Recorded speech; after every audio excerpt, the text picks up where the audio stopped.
Absolutely, সবাই খুব ভালো করে জামাই ষষ্ঠী পালন করুন। আর আরেকটা কথা ম্যাম, এই যে জামাইদের নিয়ে আমরা অনুষ্ঠান পালন করি, কিন্তু পুত্রবধূ বা বউ ষষ্ঠী কিন্তু আমরা পালন করি না, কি তাই তো?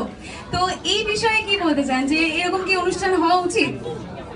হ্যাঁ, ডেফিনেটলি হওয়া উচিত।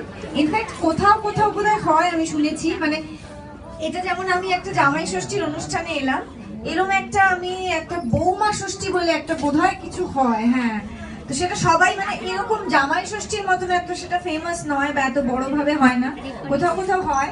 কিন্তু আমার মনে হয় জামাই ষষ্ঠীর মতন বৌমা ষষ্ঠীটাও এরকম বড় ভাবেই হওয়া উচিত আমাদের মেয়েদের জন্য, কি তাই না? হ্যাঁ, অবশ্যই বলেছেন। এক্স্যাক্টলি, এটা তো একদমই হওয়া উচিত। আর এখানে বেশিরভাগ ক্রাউড লেডিজরাই। তো এটা একটুখানি বাইরের একটা কোয়েশ্চেন করি, you are looking stunning and beautiful. তো এখানে যত লেডিজ রয়েছে তাদের জন্য একটা ছোট্ট করে বিউটি টিপস দিয়ে দাও। না, আর কিছুই না। এমনি তো বিউটি প্রোডাক্ট আর ফেস মাস্ক আর এই অনেক কিছুই আছে।